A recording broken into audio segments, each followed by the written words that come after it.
सम्मानित मंच और इस सभागार में उपस्थित दिव्य आत्माओं, निश्चित रूप से हम लोग भारत में रहते हैं और माना जाता है कि जम्मू द्वीपे भारतवर्षे भारतखंडे आर्यावर्त, इसको आर्यावर्त कहा जाता है। और सच पूछिए तो पूरी वसुधैव कुटुम्बकम, पूरी वसुधा को ही हम एक परिवार मानते हैं।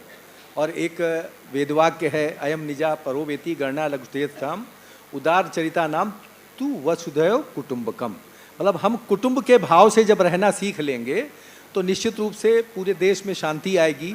और ये जो हमारे भरत गांधी जी का जैसा नाम है ना, राम का काम भरत करते थे, तो ऐसे ही भरत हमारे बीच में हैं। तो मैं समझता हूँ ऐसे भरत जी को हमारी अनंत शुभकामनाएं, कम से कम उनको ये प्रेरणा मिली और उस यथा नामे तथा गुणे वो अपने नाम को चरितार्थ करें, यही हमारी शुभकामना है। और आप सब लोग मैंने जैसे कहा कि वसुधैव कुटुम्बकम, कुटुंब मान करके हम चलें। हम जितने लोग यहाँ बैठे हुए हैं, हमारे विश्व में एक बड़ी विडंबना होती चली जा रही है। आप जगह जगह देख रहे हैं कि वृद्धाश्रम बनते चले जा रहे हैं। परिवारों में हर व्यक्ति, एक तो बड़ा दुर्भाग्य है हमारे देश का कि हर व्यक्ति के घर में खाने के लिए सुविधा नहीं है, लेकिन हर आदमी चाहता है कि मेरा जो कमरा हो अटैच लैट्रिन बाथरूम के साथ हो। हर व्यक्ति चाहता है मेरा अलग अलग कमरा हो। परिवार में जितने घर में रहते हैं वो स्थिति होती है। मुझे बड़ा अच्छा लगा कि जब हम यहाँ आए तो हम लोग तो गांव में भी रहते हैं, तो देखते हैं कि वहाँ पे हम लोग जैसे भीड़ होती है इकट्ठा रह लेते हैं तो कितना अच्छा लगता है। हमारा सर्वोदय सम्मेलन जब हुआ करता था तो नदी के किनारे कहीं आश्रम में हुआ करता था, स्वयं हम लोग बनाते थे, आपस में ही मिल बांट के खाते थे। वो परंपरा जो हमारे परिवारों में हुआ करती थी। तो हम उस संकल्प के साथ अगर हम कोई भी परिकल्पना करते हैं तो निश्चित रूप से सार्थक होती है। लेकिन कहते हैं ना, किसी भी साध्य की प्राप्ति के लिए साधन की पवित्रता जरूरी है। साधन कौन है? आप। यहाँ पर केवल ताली बजा देने से कुछ काम नहीं बनने वाला है। आप मन में बैठा लीजिए, ये एक भरत जो अगर कर रहे हैं तो वो भरत आप में भी आने चाहिए।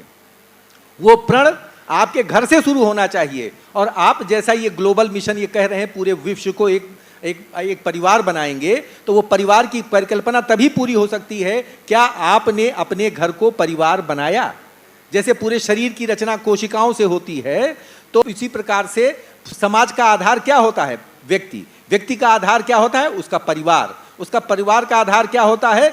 उसका वो मोहल्ला या उस जहाँ पे रहता है। उस मोहल्ले का आधार क्या होता है? वो नगर, वो तहसील, वो जिला, वो प्रदेश, वो देश। तो इसलिए हमें जब पूरे वसुधा को एक कुटुंब बनाना है तो निश्चित रूप से हम उसकी एक मूलभूत इकाई हैं। तो क्या हम अपने घर को उस रूप में समृद्ध करने की कल्पना कर सकते हैं?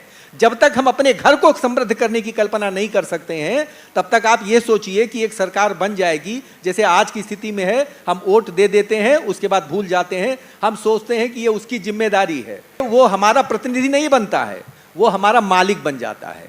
और हम भी, गांधी ने कहा था कि हमको एक अधिकार मिलना चाहिए, राइट टू रिकॉल। हम जिसको चुन के भेजते हैं वो मेरा प्रतिनिधि है, वो मुझसे बड़ा नहीं है। लेकिन आज स्थिति है जिसको हम चुन लेते हैं वो उसके सामने दंडवत हो जाते हैं। ये जो आपके सरकारी कर्मचारी होते हैं, लिखा जाता है ये हमारे लोक सेवक हैं, ये पब्लिक सर्वेंट हैं, लेकिन पब्लिक सर्वेंट नहीं मानते, उनको अपना मालिक मान लेते हैं। ये जजेस हमारे द्वारा बनाए गए हैं। आज ये जो सरकार के जितने मंत्री या जो भी कार्यक्रम होते हैं वो कहीं पैसा सरकार के पास नहीं, हमारे टैक्स का पैसा है। ये जब तक चेतना नहीं आएगी तो ये चेतना कब आएगी? पहले हम अपने परिवार को नियोजित करना सीखें, हम अपने वोट का अधिकार को समझें। आपने वोट के बारे में बड़ा काफ़ी काम किया भरत जी ने, मैं शुरू में उसी से मुझे प्रेरणा मिली थी।